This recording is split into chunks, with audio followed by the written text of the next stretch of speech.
All right, buckle up, Western Slope, because today on the Hot List, we're doing something a little different. Look, we give our unhinged hot takes on trending chaos all the time, but now we've got someone who actually has to manage chaos for a living. Grand Junction's very own mayor, Cody Kennedy, in the building. Thanks for being here today. Thanks for having me. Happy to be here. So basically, the mayor is about to find out what it feels like to run a city and survive being in the hot seat.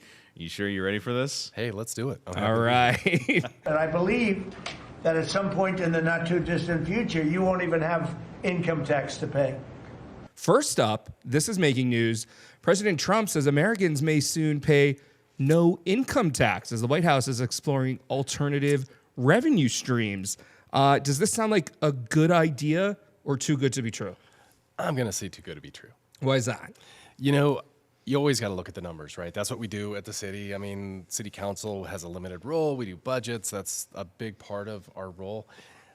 I know what this is like. The background is probably like, hey, we lean into tariffs. I'm a free market guy. Yeah. I believe in a free market. I'm really leery of tariffs unless they're just reciprocal, right? My preference would be no tariffs anywhere, right? That would be the way we work with other countries that we trade with. So that concerns me. And yes, if there's ways we can lower taxes, fantastic. But I think at some level, we do need to have that tax income so that we can support programs that are within that proper role of government.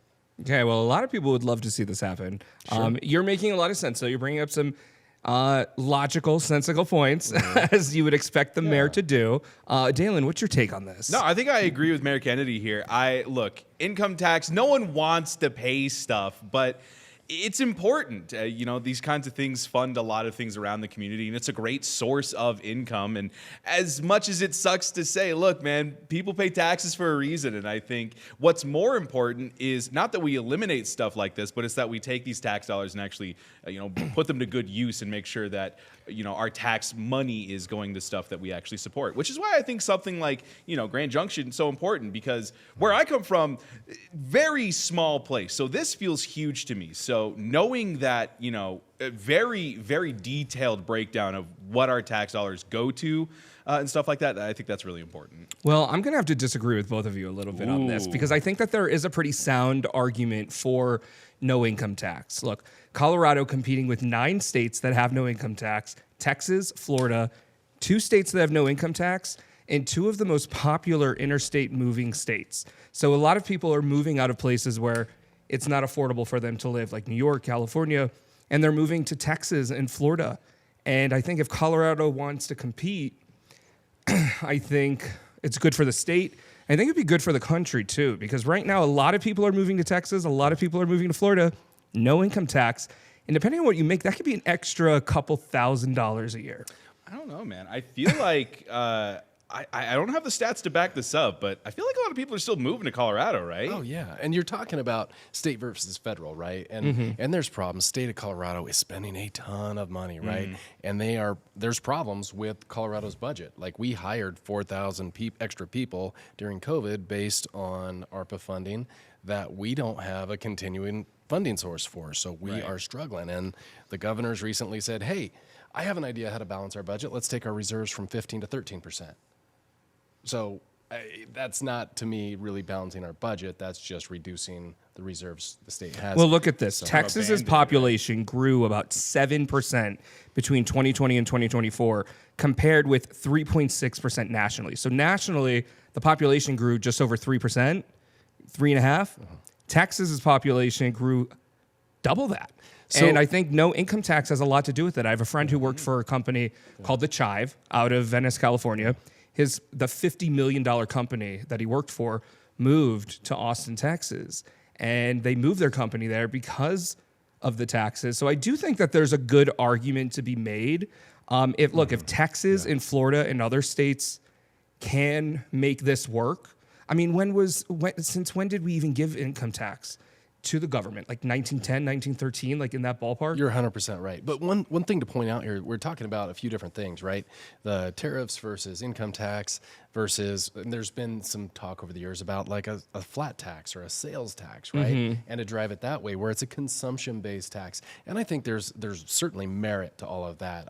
I'd love to see taxes lowered every possible way, right? Make sure that we're improving government efficiency. Like that's the Grand Junction strategic plan. Like we're talking about core services. What's the government's proper role? How do we make sure that that's what we're focusing on? So yeah, let's do it at the state and national level too. Yeah, okay. Well, look, I think we found some common ground and we've found some areas to agree to disagree, and that's what we like to do here. We like to have some friendly, hot topic conversations. I think some people will be in your camp, and I think some people will be in my camp for no income tax. There you go. Right. All right, so let's move on to another hot topic.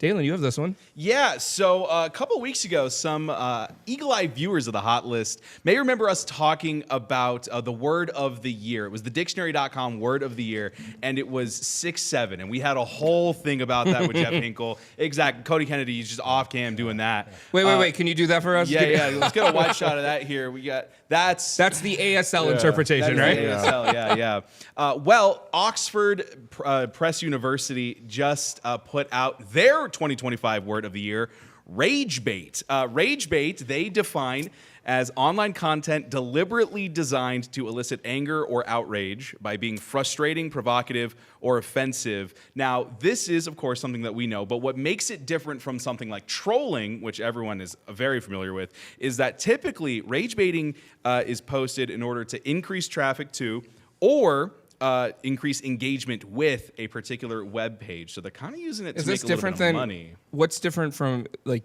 clickbait?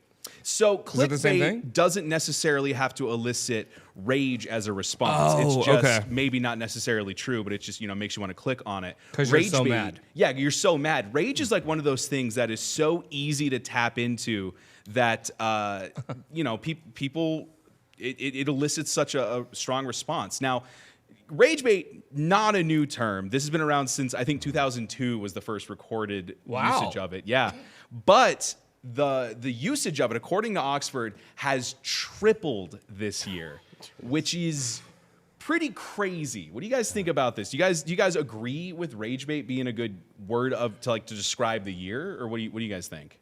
I don't know if it would describe the year. I've definitely fallen in the trap of rage bait without even realizing what it is.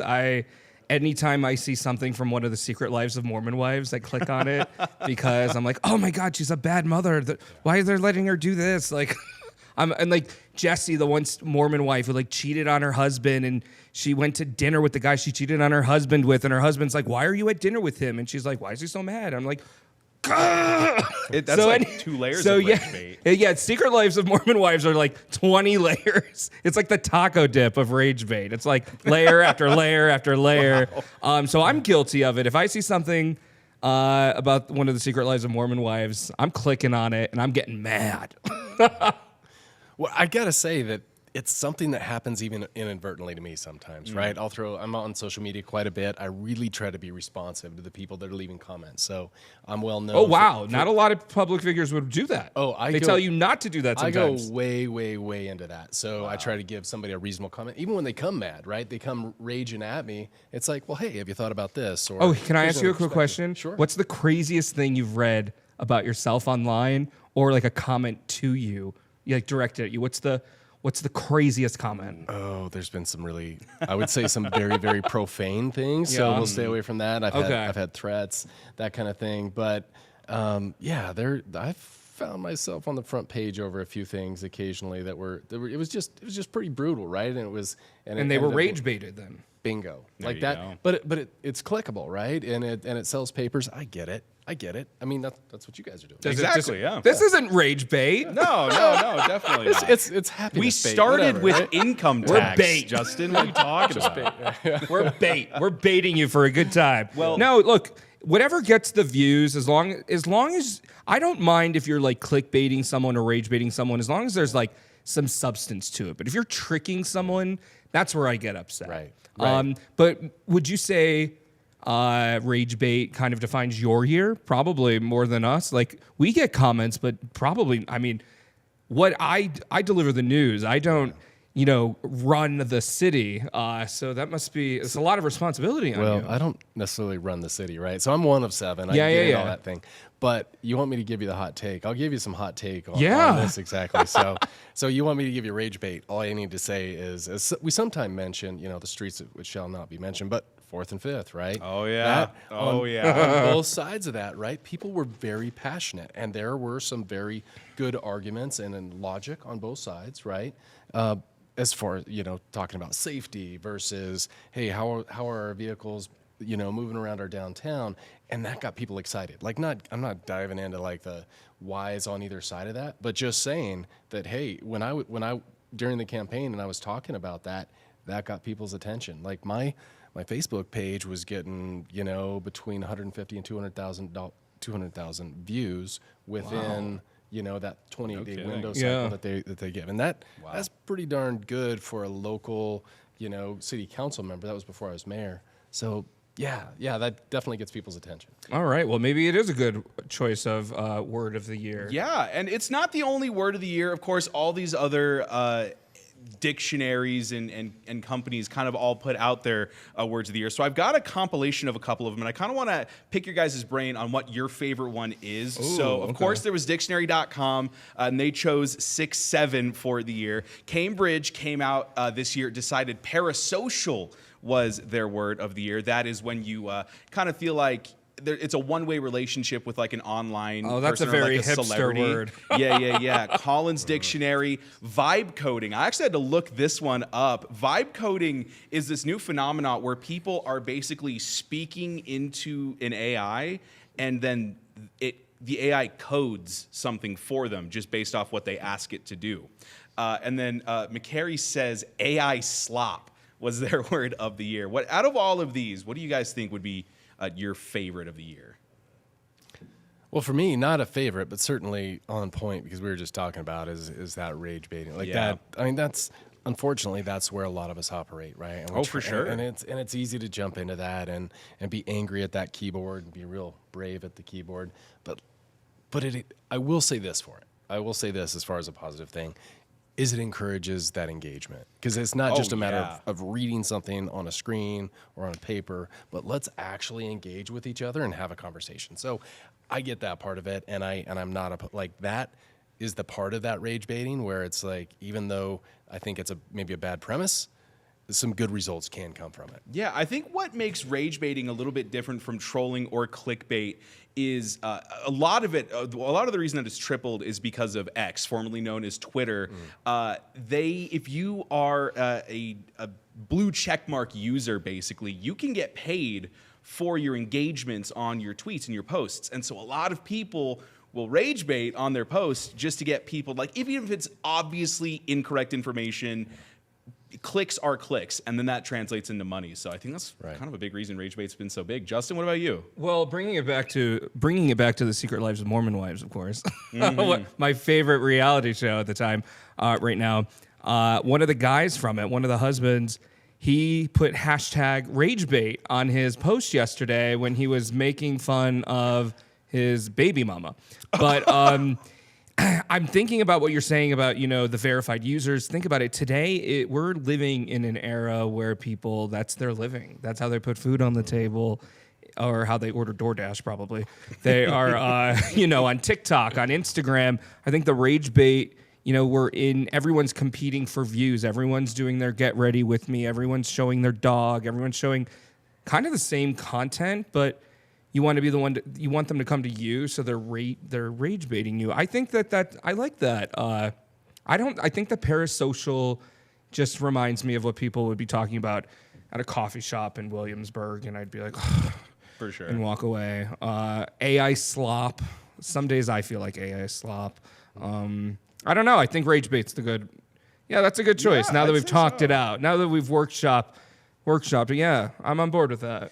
Honestly, give me parasocial. I think more so than a lot of my coworkers, I'm online a lot. I'm digesting a lot of online content, Twitch streaming, YouTube, and there's been a huge uptick in people being very invested in these content creators' lives, and like they feel like they know them and they're friends with them. And there's been a couple big names that have come out and said, hey, I am not your friend, okay? I am just some guy who does things to entertain you. You don't know me. You don't know my friends. You don't know my family. This is a very weird relationship that you seem to think is going on. This is very parasocial. And so I think, just for me that's what specifically. parasocial means? Yeah. Where you think someone online is your friend? Yeah, parasocial is like acting like someone online, like a celebrity or something. You know them personally just because of how much you watch them. And it's like, no, man. Oh, I'm guilty of that. Yeah. Yeah, like I definitely think that I know Tiffany New York Pollard from Flavor of You're Love. like, no, Tiffany wouldn't do that. Oh, she would. So I would, and actually I wasn't totally tracking on that as a definition either, but I Right. would say that the relationships that I've built with the constituents in Grand Junction, with the people, right? Just because they're seeing me online, maybe we have some debates, and I hold a coffee with Cody, right? A couple times a month now at a local coffee shop. Oh, that should be a podcast. Yeah. Coffee with that'd be Cody, great. yeah. Coffee with Cody. Yeah. And we'll Honestly, be one I'll of your swing first by. guests, right? Yeah, I love coffee. So I'll swing I by. was doing it twice a week for probably Really? a year. Now I'm doing it twice a month. So I'm doing it between our workshop and our. Wait, how do you pick council the meeting. people who get to have coffee with you? People come. They just Oh, show they up. just show They up? So they know that I'm going to be there at a certain time. Oh, wow. Right? It's up on my schedules, up on my website, Cody for GJ, little plug. There you go. But but that's how that parasocial comes to life, right? Yeah. Where people are interacting with me online and maybe disagreeing with me. But and I'm like, hey, I'm going to be at this coffee shop this time. Come talk to me. And there's other people there, but we can have a conversation. Absolutely. That's, you know what? I hope everybody watching this, I hope you feel like you got to know Cody Kennedy, Mayor Kennedy, a little bit better. We need to slap some respect on that name because he had the guts, the chutzpah, to come sit in the hot seat on the hot list, and just he had no idea what he was getting himself into. I could tell, and he's done a lot of different things. And as someone with as many years in law enforcement as you, there's probably not a lot of things that could take you by surprise. Yeah, But we're glad to have you here today. What were you gonna say? Thank you. I was just going to say you couldn't be a whole lot worse than some of the defense attorneys I've faced in my bigger trials, right? So I mean, Keyword there, whole lot. What does that mean? Yeah, most of them there. No, this is a lot of fun. So while we have some time, you're here. We have to put you in the hot seat. We had some fun. Now we have to get to some serious questions. All right. Are you ready? Let's do it. Mayor Kennedy, you are in the hot seat. It's time to answer some burning questions. All right. The city launched an affordable housing task force to tackle sky-high housing costs. In 2025, you promoted major community investments like the new rec center and environmental hubs like the Confluence Center. All good stuff. But what's your response to people who may feel like an investment in amenities is a distraction from basic needs while people can't afford their rent? Oh man, I love this question. Ooh, yeah, let's like hear that's it. spot on, and that's that accountability, right? To say, hey, what is that proper role of government? You keep saying like, let's reduce taxes, but how can you give $185,000 to one, homeless focused group? Yeah, homeward bound, homeward right? bound. When we're talking about how do we reduce costs, right? The thing is within the city of Grand Junction, any municipality, it's hard to understand what the difference is between a general fund and what the difference is between these different buckets of money that we pull from. In some cases, we get these funds from general tax revenues, but a lot of times they're from impact fees. So that money has to be spent on certain things. So when people are like, "What in the world are you doing, spending all this money on parks?" Right? What are you building? Why are you building this rec center? And with the rec center, we did put forward a vote to the community to say, "Hey, are you willing to support this and issue bonds in a certain way that will allow?" Sorry about my phone there. Oh, That You're a will- busy man. right, You're the mayor. I'd be concerned if your phone wasn't ringing now. that will allow us to fund that, right? So that's not just general funds. It's Okay. not coming from our transportation pool. So it is very specific. But the housing affordability task force that you touch on is really important because we all know the cost of housing in this town is just brutal. It's pretty crazy. And the cost of housing, even though the market has slowed down, the price of housing isn't necessarily Even coming rentals, down. even rentals, even and any- yes, all the forms. the building that I live at, people who are renewing their lease now, it can be raised 8% That's a huge percentage. Especially So- when you're starting out, in Yeah. that maybe $1,800 for a 2-bedroom apartment. That's a lot of darn money. Absolutely. So anyway, yes. So the Housing Affordability Task Force, the idea there is to really try to streamline our planning process. I've been hearing from somebody who's working on a subdivision right now, trying to get it up, that's been in the planning process for 4 years. So that contributes to the costs of the housing. Once they put that housing on the market for sale or for rent, that drives all that up. So how can we as a city streamline things to lower costs? Okay, next question in the hot seat. You brought up the city of Grand Junction giving $185,000 to a homeless shelter to get homeless people off of the streets during the winter, but that's just a few months, and that is a lot of money in a small town. What are your long-term plans to keep people off of the streets? Great. So lots to unpack there, and I know this is hot take, so I don't get like 10 minutes to talk about this as much as I'd love to. Yeah, the city, during our Grand Junction workshop here this week, directed $185,000 of previously allocated funding for Homeward Bound to go ahead and be released to them to keep their Pathway shelter and their North Avenue shelter open through the end of February. So that was our hope and our drive to say, how do we keep people warm during these cold months, right? And that long-term plan, like really, that's not Grand Junction. That's not the city's role. I think it's a mistake that a lot of people just assume, oh, the city's got to do something. They have a money printer in the back room. Let's do this. Where are you at? Versus how do we come alongside the professionals and how do we work with our partners in the community, in particular the county, but also other municipalities, Fruita, Palisade. But the county has Mesa County Department of Public Health, Workforce Center, that type of thing. So it's like, how can we make sure that we're rowing in the same direction so we're being good fiduciaries of those tax revenues? Okay, and last question in the hot seat. Thank you for setting the record straight on that. If Grand Junction had a mayor era, like pop stars do, with album titles and aesthetics, what would your era be called? Oh, wow.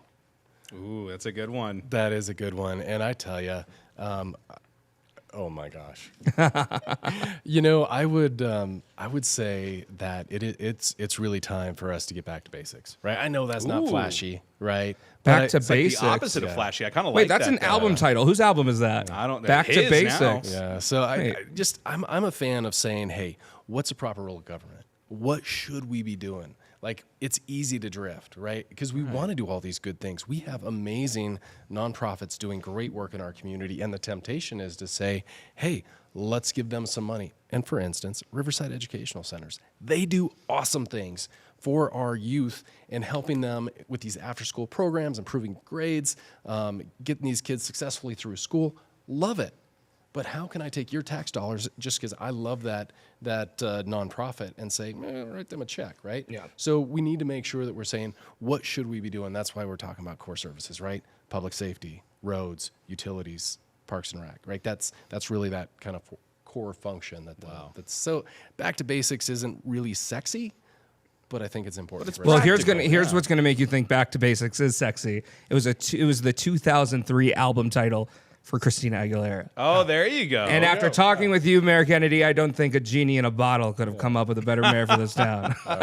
Thank you. All right, so we end the show tell them how we end the show every We week. end the show every week with our hot takes. You get 60 seconds to break down an opinion that could be a little divisive. Now, I know, the mayor of the people, your job is to be as indivisive as possible. Don't worry about that. It's the hot take of the week. I think the town will give you a pass for this minute. Absolutely.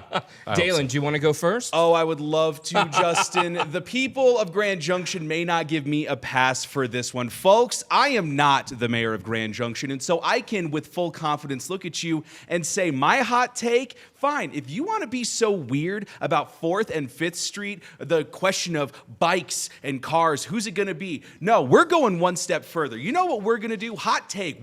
I think we should just tear down the street of downtown Grand Junction, pave it over with brick, and now it is walking only. We want to be a pedestrian-friendly town. Let's start with downtown Grand Junction. We will be the Pearl Street of the Western Slope, and it's going to be a lovely time. There's a giant parking garage on White Avenue that none of you use, but after we finally shut down downtown to cars and it's only walking accessible, guess what? That parking structure is going to be used a lot more. That's my hot take. I'm just saying it. Oh, if a finger point could get a Pulitzer, it'd be right. It'd be that one. Right. I feel like I need to get out a box of crayons. Right? Yeah. I'll use small words. I'll talk slow so you understand. Exactly. I Like, will, that- and I'm that's just full fisting, dragging, broken. coloring. Like, obviously, I mean, go down to 16th Street, right, in Exactly. Denver, and see like the struggles they have, and we need our downtown community to be successful, right? And they had huge problems, right? Before, when people were like, "Oh, you don't want our business? We'll shop elsewhere," right? And not everybody can get around, right? Not everybody's as fit, Absolutely. right? As we might be to be able to walk a few blocks, and they want to pull up in front of that store and they want to go inside and they want to all about shop, accessibility right? So with it's Cody that Kennedy, yeah. that exactly that accessibility, but also really listening to the community. I knocked on over 100 doors in one day and talking to business owners, employees, and customers about 4th and 5th Street. So I got that real life, face-to-face kind of feedback about what's important to people about their downtown. There you go. All right, we're Justin. gonna save the best for last. The mayor will go last. All right, now what you got. now it's time for my hot take. All right, listen up and gather around. According to Sean Duffy, the biggest threat to aviation right now isn't turbulence, mechanical issues, or the dude clipping his toenails in 14C. No, sweatpants. Sweatpants are the enemy of transportation now. That's right, Transportation Secretary Sean Duffy is advocating for more civility in air travel and discouraging pajamas or slippers. His new campaign is called The Golden Age of Travel.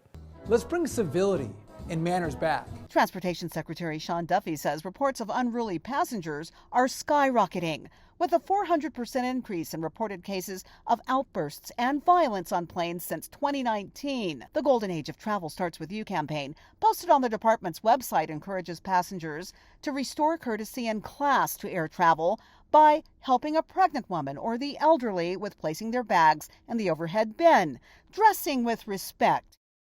Listen, that sounds like a good idea, right? Back in the days when our grandparents used to smoke on planes and used to be all dressed up in business suits. Well, that's when people had money and places to go.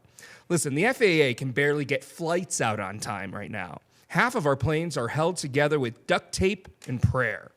You think this is the moment to fight fashion? Let's be real. Most people aren't flying for vacation, okay? You've got folks who are traveling for medical care, funerals, divorces, custody battles, and now you want them showing up like they're dressed receiving an honorary doctorate? Calm down. Have you seen planes, their seats lately? They're like 8 inches wide. You want me wearing church pants in a seat designed for a malnourished hamster? Be serious. And the elitism of it all. Dress nicely to fly? Babe, people can barely afford the ticket. You think they're dropping $300 on a travel blazer just to sit next to a guy eating tuna out of a pouch? Here's the truth. I don't care if you fly in a tuxedo or a Snuggie from 2009. Just don't invade my armrest or take your shoes off like you're auditioning for a foot fetish cruise. Dress how you want. Be comfy, be respectful, and if anybody wants fashion rules at 30,000 feet, cool. Start with banning the guy in front of me who reclines all the way back like he's in a Lazy Boy commercial. Until then, sweatpants forever, baby. Pajamas forever. Welcome aboard. Flight, who cares what you're wearing? Wow, Justin, that is probably the most passionate hot take I've heard from you since we've started this show. Look, I think it would be fun to see people dress up once again just because of the, what is this term, airport hot? You know, an airport crush. Airport hot? Yeah, like an airport crush. Airport crush? Yeah. And so I think if we all showed up, look, if I show up rocking this, imagine the people who are going to have an airport crush on me, okay? Mm-hmm. I've been rocking the same sweatpants since 2017. I would think you're the pilot dressed like that. Exactly. See, that's what I need to bring back here. That's what I'm saying. What do you think, Mayor Kennedy? Hey, I say, it's a free country. Dress how you want to dress, right? So But if that's your thing. The idea of dressing up, I get it. It's nice. I get it. But also, you're not always traveling on vacation. You're not. Also, if you have a 5 a.m. flight, I wear a suit at 5 a.m. just because I have to. It's my job. If I'm traveling, I want to be in those sweatpants. I want to be comfy. Well, there Yeah, you go. well- Justin's hot take. All right. Mayor Kennedy. All right, I got one for you. Take it away. I really was actually kind of coming up with this as you guys were talking, but I got one. Okay. Vote. Ooh, that's Right. just a hot take. So, is vote. so here's the thing. City of Grand Junction has about 70,000 people that live in it. We have about 45,000 registered voters, right? You know how many voted in our last election?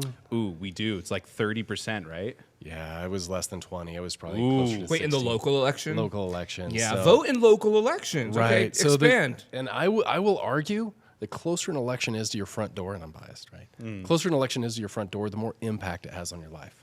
Vote, right? And I'm not saying, hey, if you think like me, vote. I'm saying vote. If you live in our community and you're registered to vote, you're of age, vote. Get involved. Understand who you're supporting and what ballot initiatives you are in support of or against. Get involved. It matters, and that to me is that civic engagement. So I think when people get mad about what they see in the newspaper, they're on that rage bait, right? And they're clicking and they're mad and they're typing. It's like, if you didn't vote, I'm still going to listen to you, but really, you got to vote. So that's my kind of that hot take to say, pay attention. And now that we moved our elections to November, right? That's going to be something where the municipal elections being in that November time period where people are maybe more thinking about voting, maybe they will get more engagement with that. But goodness sakes, folks, vote in your municipal elections.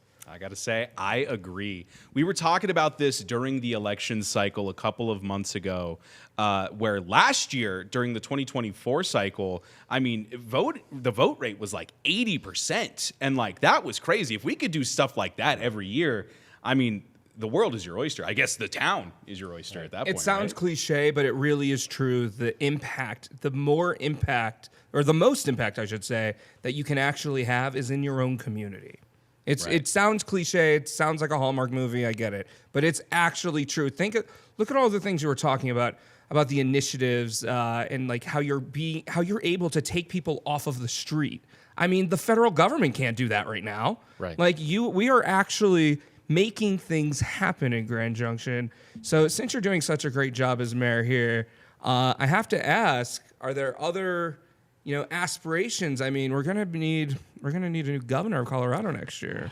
Yeah, it's not going to be me. So I will tell you, I love my town. I love Grand Junction. I feel passionately about Grand Junction, about our community, about Mesa County.